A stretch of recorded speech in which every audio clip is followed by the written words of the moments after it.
America is home to 33 million small businesses, the beating heart of communities across the country.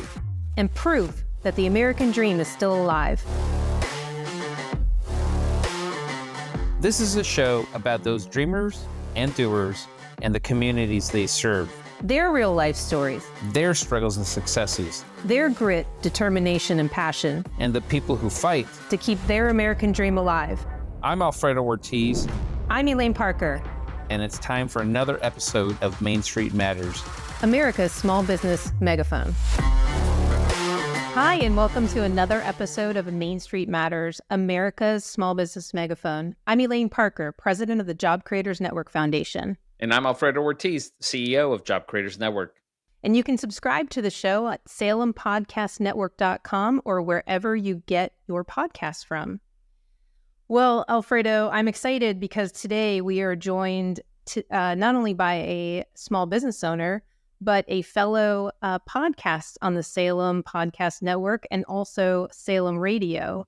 It's host Carl Jackson.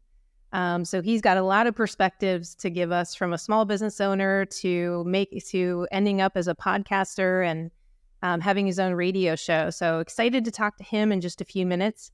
But first, we should get to some of the headlines and the recent economic news that just came out about a half an hour ago on CPI and core inflation and how much all of us are spending at the grocery store. Yeah, absolutely. It's even though the CPI eased a little bit, the problem is that it's the compounding effect that we've had over the past 2 years since the Biden administration took hold of this economy. Things are still bad. I mean, food prices overall during that time period are up still 20%.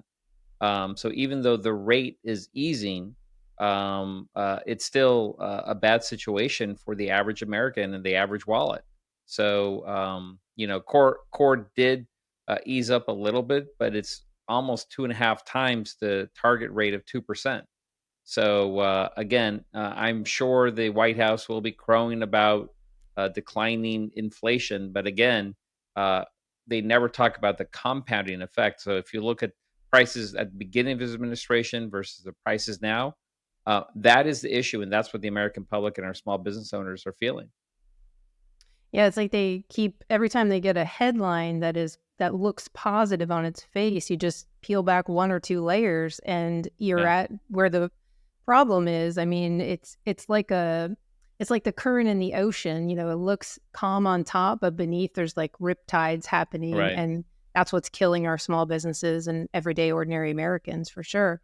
Yeah, I'm actually excited that Biden has actually coined the phrase Bidenomics and is taking credit for this economy, because it's actually a really bad economy.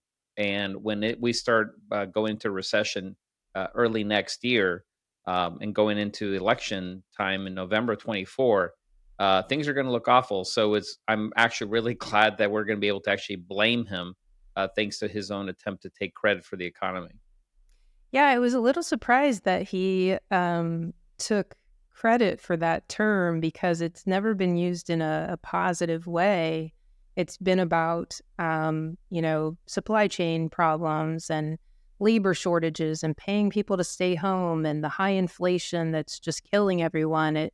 That's been what it and reckless government spending. It's not been equated with anything that's positive.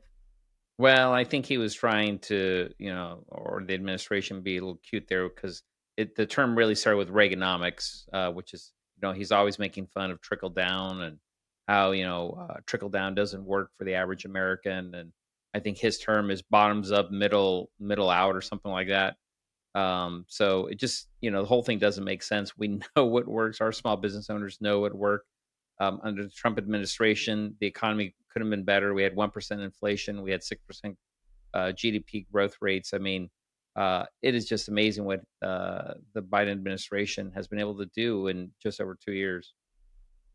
Yeah, and the jobs report was interesting on Friday. I know you were on with Charles Payne talking about the jobs report. It's a little, they didn't meet my expectations, but 209,000 jobs. And then you look at the adjustments. And of course, they come out and talk about the positive side, but they don't talk about they lost 110,000 jobs were adjusted for the previous 2 months. Yeah, absolutely, and that's a huge number and is a huge miss. But like I told Charles, I'm not surprised to see that number because we saw from our SBIQ poll, our monthly national poll among small business owners, that people started really putting their hiring plans, or small business owners, they're kind of on hold because they were worried about the economy and the future of the economy. And so I'm not surprised to start seeing these numbers because two-thirds of new job growth is in the hands of small business owners. And so when these small businesses don't hire, you don't see growth in jobs. And so I think truly we are going to see a pretty bad slowdown going to the fourth quarter and in the first quarter. And it'll be interesting to see what GDP rates will also do. So I think he's going to be again back in that area of stagflation. Yeah, because the GDP, we're not really growing, are we? We're kind of flat. Yeah, that's right. I mean, it's pretty anemic overall. So it's compared especially to the Trump administration and what we saw there. So um, yeah, it'll be interesting to see how they explain that one away. Well, I know if you compare, the president continues to come out and say that he's created more jobs in 2 years than any other president in the history of the country. I think he claims over 13 million jobs. But when you kind of look at that pre-pandemic jobs number, we didn't get there. We didn't get back to that. It's kind of backfilled all those Right. jobs that were lost. I mean, you have to count that. I think at the peak, it was 22 million jobs were lost. And you Yeah. have to count those jobs coming back and people getting back to work. There were states that stayed closed for 2 years. There were people who were paid to stay home, even though there were jobs that were available for them to come back to. And so I think in those 2 years, we've looked at it a couple times, and it's really only a little over 2 million jobs Yeah, that's right. that he's created in this time frame. And nothing to crow about. And now with our poll showing that small businesses are putting a pause on hiring, that's significant because the kind of the way small business goes is the way the economy goes. They are the drivers of jobs. They are the drivers of the economy, the backbone of the economy. And if they're putting a pause on jobs, and think about it, we've seen multiple large companies announce big layoffs. Yeah. So, I mean, that's significant, and it just seems to be ignored, even in the mainstream media, ignored. Yeah, absolutely. And we're going to see the Fed probably take at least another quarter to half a point, increase in their rates, probably over the course of the rest of the year. But we're going to be pretty much at 22-year highs when it comes to that, and that is a huge impact in a negative way on our economy because especially with small businesses and our small community and regional banks who are really susceptible to the rising interest rates. It just is going to be bad because credit's going to freeze up, and when credit freezes up, of course, our small business owners can't really move because they just don't have the access to the capital markets like large companies do. Right. And we've seen the instability in banking. We've had, three banking failures this year already. And so there's definitely a ripple effect there that's happening, that undercurrent or riptide that I talked about earlier. But there's also new data out that shows Chapter 11 bankruptcy filings in the U.S. has increased Yeah. 68% in the first half of just this year, and 55% for small businesses compared to the same period last year. 55%. I mean, that's staggering. Yeah, it's actually it's horrible, and a couple months ago, a report came out that the Biden administration was using that talked about small business creation. And it was telling about small business creation. It was during Small Business Week. If we actually dug into those numbers, if you remember, Elaine, and it's so deceptive what this administration does because they were talking about new jobs, or excuse me, new businesses being created. Well, they actually weren't looking at it or weren't reporting the net businesses created.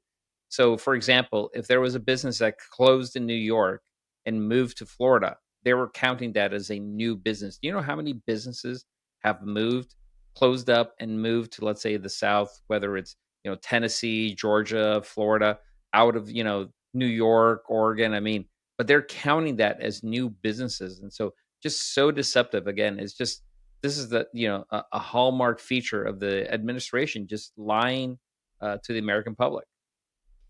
Yeah, and another interesting statistic out of our SBIQ poll is that 2/3 of small businesses say that the rising rates from the Fed is going to not only reduce their access to credit, but also to about 60% feel like the economic conditions could force them out of business. So we could see that bankruptcy rate continue increasing.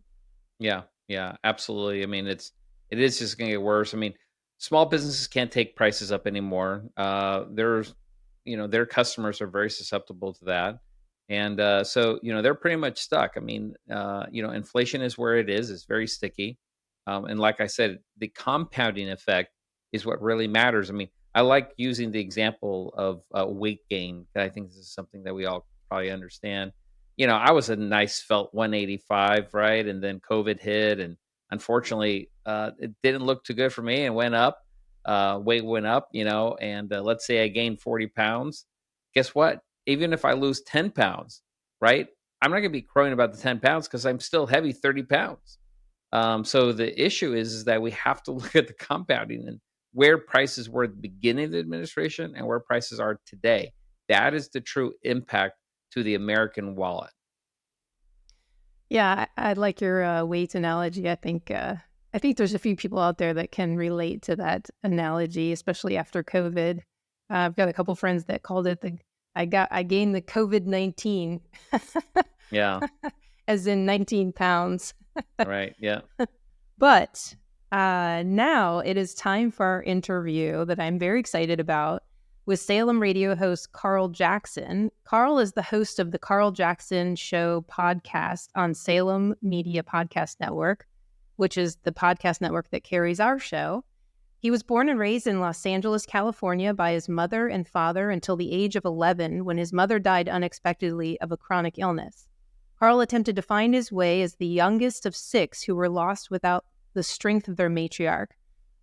He moved back and forth between LA and Orlando trying to find his way in life. With the help of family and friends, he was introduced to hard work, faith, and family values. However, as a struggling teen, he wandered down the path of least resistance, finding himself in jail twice, and with a child he had to fight to raise. By the grace of God and insistence by his brother and a friend, he attended an evangelical church and found that there was a better way. You can listen to Carl's podcast at the same place you can listen to our show, SalemPodcastNetwork.com, and listen to his show on Salem Radio, Salem Radio Network, weekdays at 6 p.m. Eastern Time. Carl, welcome to Main Street Matters, America's small business megaphone.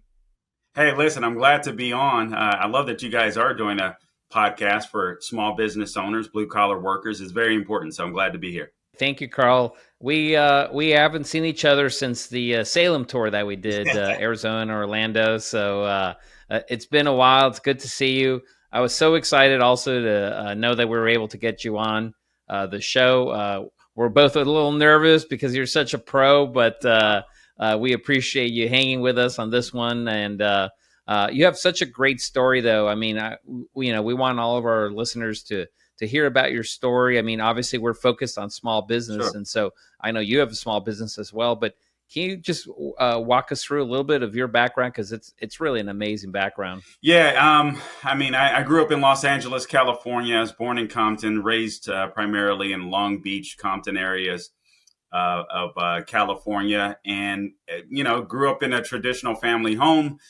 But my dad was pretty much a disciplinarian. My mom, obviously the matriarch of the family, was kind of the glue that kept us all together. She passed away when I was 11 years old. And, my siblings and I didn't have the closest relationship with our dad. So unfortunately, a couple of us turned to the streets and we started getting into trouble in the streets a little bit, running with the wrong crowd and doing all that kind of stuff.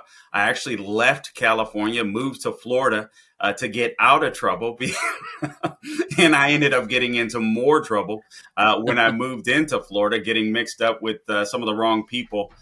Yet again, I was arrested on a couple of occasions, and I don't know. God just started radically working in my life. I had a daughter out of wedlock. My daughter Taylor. I mean, love her to death, but I had her out of wedlock with the woman. She and I get along fine now, but it was a very tumultuous relationship at the time. Went through a custody battle for my daughter on and off for 7 years. God was working with me through that battle. Also during that period of time, or in that stretch of time, like I said, I went to jail on a couple of occasions, not for long stints, but enough to kind of wake me up. But for some reason, I didn't really seem to wake up, not as much as I thought. I just thought I shouldn't be here. I'm smarter than this. There's no way I should be sitting here in a jail cell. It didn't make sense to me, but God started moving, started radically changing, my life. I started looking at the court system and realizing, man, I'm fighting like heck to be a dad, spending a lot of money to try and be a dad. I was treated like crap by the people in the justice system. And I was like, man, this idea that government is good and all, it just didn't jive well with me after a period of time. I remember walking into a Borders, I believe it was, bookstore and seeing Larry Elder's book, Stupid Black Men. And I'm like, what kind of fool would write a book like this? And then I opened up the book and literally started reading it right there. I could not believe much of the stuff that I was reading. And I had already started a transformation to conservatism based on social views, but I really didn't know much about the Republican Party. And so I just started doing a lot of reading. God radically changed my life. Here I am today. Yeah, it is truly an amazing story. God is good indeed, though. It can do amazing things in people's lives. And I've got an interesting story as well. Yes. And so we share a lot of things. But, it's an interesting one thing we do share are two minorities that are in the Republican Party and believe in conservatism. Yep. And amongst the Democrat crowd, we're not exactly very popular voices, are we? No, but you know what? I think that's growing. I mean, listen, Alfredo, I don't really care. I don't think you really care either. I mean, we're going to share our point of view, and we're going to continue to work hard to, try to obtain an American dream and teach others, hopefully, how to do it and how to fight for it. And honestly, I think we're seeing the shift. I don't think you have to pander to minorities. I just think they can look at people like yourself. They can look at people like me, the Brandon Tatums, Larry Elders of the world, Candace Owens, so on, et cetera, and say, you know what, if they can do it, we can do it too. Yeah, absolutely. I mean, it's, I wrote a book on this topic, and as you know, and it really just talks to how entrepreneurship is the best bridge to, cracking this code of, how do we bridge this racial and economic divide in this country? And, I truly believe that entrepreneurship is the answer, and we've proven it time and time again. Yeah, there's no doubt about it. You know what's funny? I remember years ago, I have a cousin of mine. They're very successful. My cousin and her husband, very successful. They owned a janitorial business back in the day that was very successful. I ended up opening a janitorial business because they had one. I had learned from them, but their janitorial business was much bigger, much more successful than mine was. And then they got into luxury, home building. And I remember asking my cousin's husband, like, how did you do this? How do you, and he says something that may sound offensive to some, but he was making a great point. He told me, and very country twang because he's in Florida, but he's like, I did what them white boys do. And I was like, what? And basically his answer was, listen, and he's a Democrat to this day. He's a liberal. All right. I mean, it's the craziest thing. But when it comes to traditional values, they're there. And so they believed in hard work. They believed in building their own business. They believed in keeping keeping the family together, sent their kids to school. Their kids are in the business now, so on, et cetera. Yeah. And he was like, I just did that. And his family came from utter poverty in Central Florida. And the guy's a millionaire. So, Yeah. he's doing absolutely fine. And honestly, the success is out there. He works with a lot of black clientele as well. So I sit there and think, you know what? Even if America was systemically racist, as people claim, okay. I mean, it's not. But even if it were, I was Yeah. like, okay, I go make money from my people. Like, what the heck? Yeah. So insane. Yeah, absolutely. Absolutely. I mean, we seem to forget to point out the progress Yep. that we've actually made, and just focus on, what hasn't been done or the issues that exist. I mean, that's what kills me, quite frankly, about the Democrat Party is they seem to really focus on what divides us versus what unites us, Yeah. which is a real shame because we have made tremendous progress. I mean, being a Hispanic, yeah, I was a victim of racism. I talk about this story all the time, multiple times. And, but guess what? I mean, I didn't let myself be a victim. And I knew that the American dream was alive and real. And that if you worked hard, you can achieve anything. I mean, it's funny. I had a construction company too in Chicago. And then I had a construction company in Atlanta and a consulting company. And I came from nothing. I mean, I remember on trash day growing up, my mom and I would go around the neighborhood and we'd go through trash cans, collecting aluminum cans and newspapers. Yes. And we'd run over to the YMCA and we'd cash that in. And that was our grocery money for the week. Wow. And whenever we couldn't make ends meet, my mom would have, garage sales or bake sales or cake sales. I mean, whatever it took, to make ends meet. But, look, I mean, she taught me that work ethic is really paramount and that God does actually look on that and shine favorably on that. Yeah. And so, it's amazing how we've lost that, which is unfortunate. We've got to focus on the progress that we've made. I mean, I sit there with my Democrat friends who, frankly, they've called me racist. Which I sit there and I go, you know my last name, right? I mean, it is Ortiz. Do you remember that? I mean, it's crazy. But I go, we elected a black president. I mean, that's pretty major, guys. I mean, I think we've come a long way. Do we have work to do? Absolutely. But as long as I think we have voices like yourself and Larry and others and Candace, I think we can break this,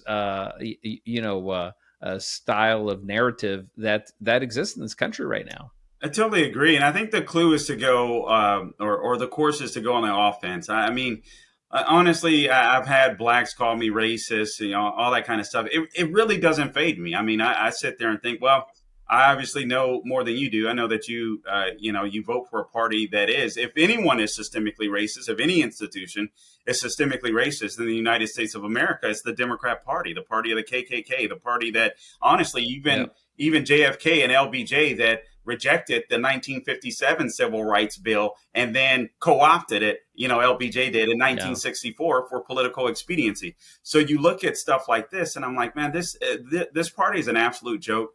People that say I'm racist, well, you're the one that's fixated on race. I'm not, I'm not that person. So I just look at it in that way. I like stand on the offense. I'm sorry. I'm not the guy that votes for the party that formed the KKK. You're the one that does that. I'm not the guy that votes for the party that was anti-civil rights until it was politically expedient. And then you have to lie about some big switch that never occurred, where one senator flipped parties in the South, and then you lie about Richard Nixon and this Southern Strategy Plan, when the truth of the matter is it was Richard Nixon with Art Fletcher that kind of imposed affirmative action. Yep. So it's just nonsense. Yeah. Yeah. What do you think, by the way, talking about affirmative action, the latest Supreme Court ruling? What's your thoughts on that? I'm glad that white liberals on college campuses will no longer be able to call black people dumb. I mean, it's really simple to me. I mean, black people and frankly, black people that are crying out about this stuff, oh, woe is me. Well, the truth of the matter is maybe you don't belong in college. I'm sorry. Everybody doesn't belong in college. I went to junior college for a couple of years. And quite frankly, I couldn't afford to go any further. I had to make a choice. Was I going to fight for my daughter, or was I going to continue to go to college? And I chose my daughter. Frankly, and to go through the court system, and on top of that, at the time I had a record. Thank God I've been able to get that expunged, but I had a record. I had no choice honestly, Alfredo, but to form Right. a Yeah. business because I didn't know what else to do. And I mean, by the grace of God, I mean, I went from a kid that was making, I don't know, at the time, I think I was making like $10 an hour and I thought I was living high on the hog. And then, I built a janitorial business, a small business, a couple employees, didn't have many. It did okay. But eventually, honestly, I failed at that because I wasn't good at managing people. And then, Right. later I built a landscape business because everybody in Florida has a landscape business, but I was able to grow it relatively quickly. And at a very young age, I went from making $10 an hour to $30 an hour. So I'm like, man, you know what? This ain't half bad. So, Yeah. I mean, Yeah. that's entrepreneurship. Yeah. Yeah. It's great. Elaine, I know you want to jump in here. Well, Carl, as a fellow Orlando resident, Oh, I didn't know we'll that. have to, yeah, we'll have to have coffee I sometime. love it. Um, yeah, it's such a great area here and so much going on, although it's a little on the hot side Yeah, for the last couple of weeks. that is true. Yeah, for sure. So now you're the successful talk show radio host, and you've got your own podcast show. You're an entrepreneur. You know the ups and downs of being an entrepreneur, but I mean, obviously, post pandemic, obviously the pandemic was hard for everybody. But I mean, what are some of the headwinds that you're seeing as a small business owner? And it's definitely been challenging for our small business owners.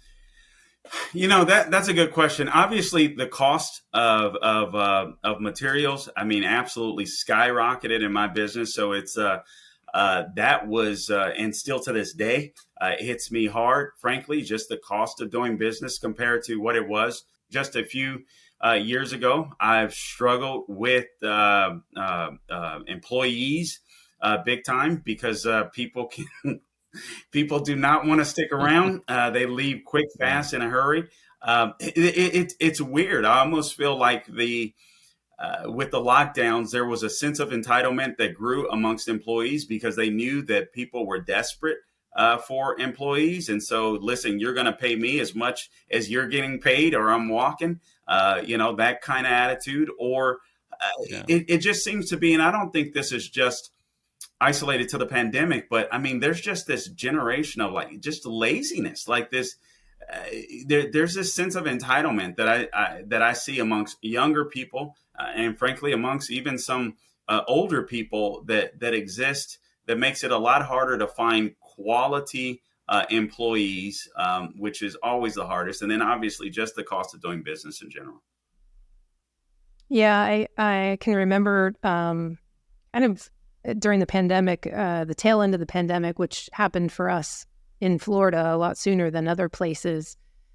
So the tail end of the pandemic here, I mean, more like in early 2021. Yeah, My actually early mid 2020, I guess would be the correct timing here in Florida, right? yeah, I had my air conditioner break, and the owner of the company came out, and we were talking, and he said, I can't find anybody to come to work. And this is when all of the additional unemployment benefits were being paid. And so people were making a ton of money to stay home, right? yeah, And he said, I just interviewed a guy, and he said he's an apprentice, and, I'm going to pay him the going rate. It was something like $25 an hour.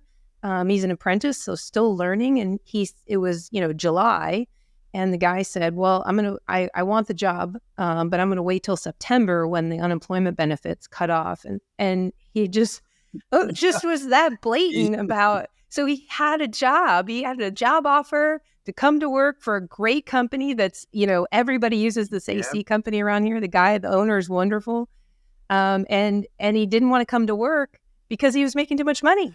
It's funny, Elaine. I completely, and I think I told this story when I was on stage with you guys in Tampa, but I had the exact same experience where I was talking to a dude about a job and overseeing jobs for me or whatever. And it was basically the same story. He was like, well, how much? And he was like, well, right now I get more benefits doing this. And I'm like, just sitting at home on my butt. And I'm like, Yeah. dude, are you for real? I mean, don't you have, you're a man, for God's sakes. Don't you have a sense of, decency, an ounce of manhood in you? Like, no, I mean, people, unfortunately, I think what the left did, unfortunately, taking advantage of the lockdowns, Trump had a compassionate heart to stop the economy, but I think it was a horrible decision, and I said so at the time. And the left pounced on it. The left took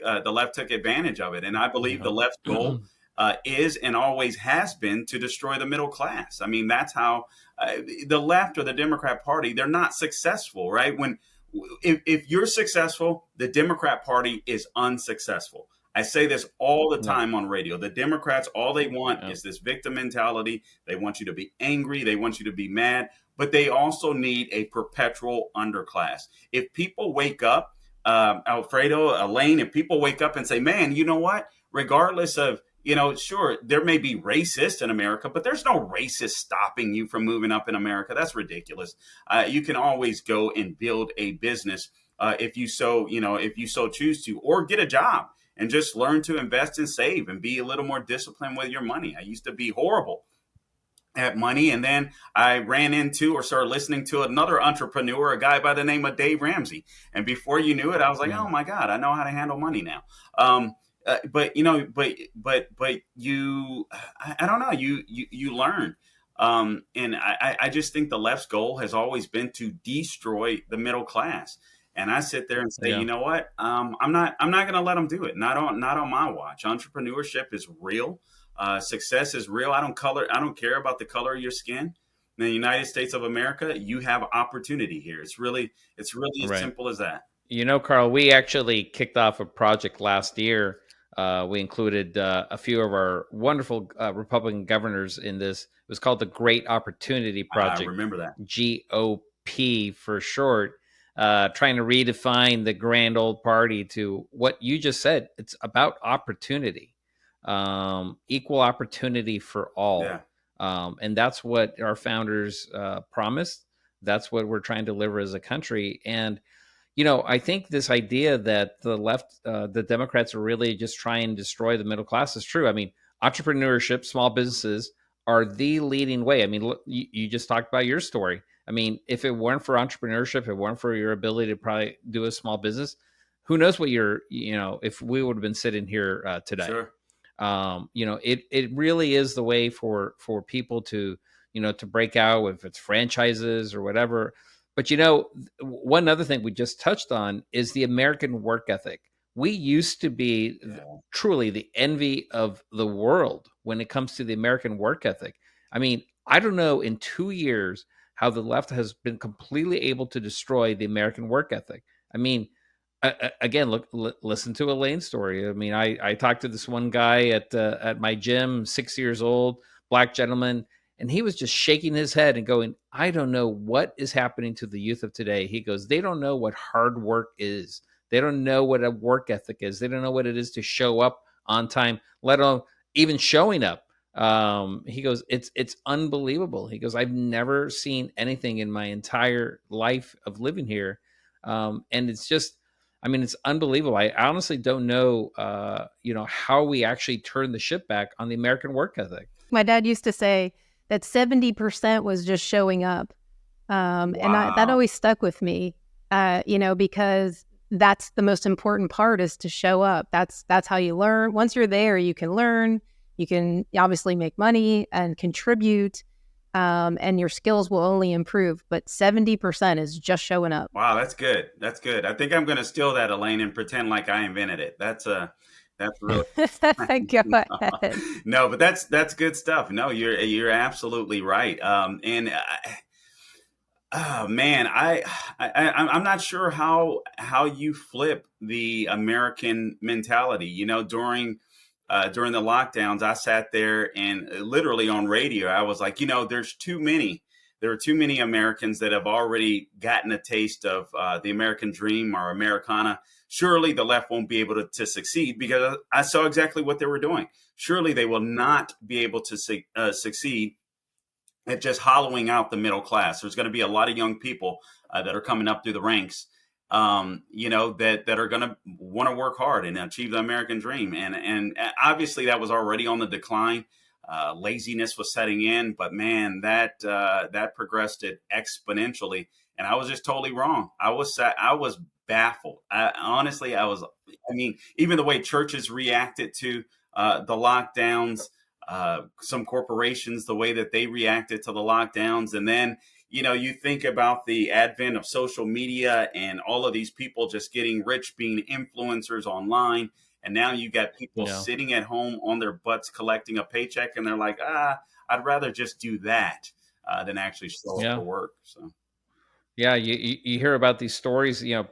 Companies are trying to get their people to come back to work in the office. I mean, they're like pleading, please, just 2 days. Yeah. How about 2 days? 1 day?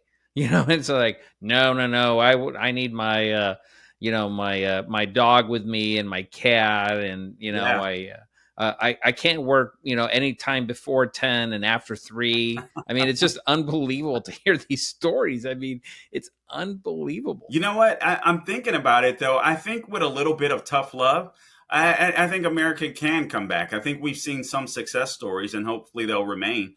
Abolishing or rejecting affirmative action, what is that going to do? It's going to force minorities that were getting a heads up or getting an advantage where they shouldn't have. The smartest of the smart are going to have to work hard to get into some of these institutions. And quite frankly, some people are going to realize, you know what?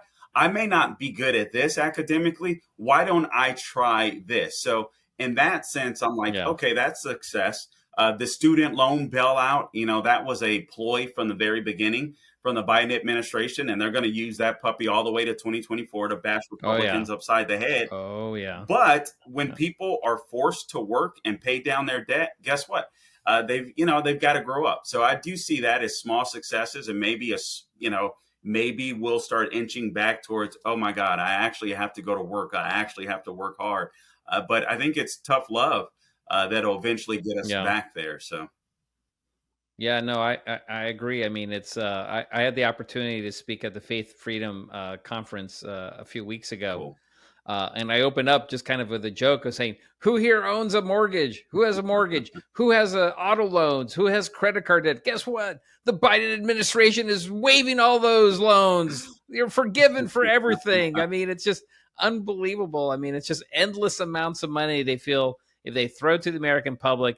They'll have absolute control over your daily life from the moment you wake up to the moment you go to sleep. And what I hate about the trickery of that, Alfredo, is that a lot of people sadly don't realize or don't connect the dots that the only money that government has is your money. It is the money that they take from you. Right. Even if that's printing money, and through inflation and all this kind of stuff.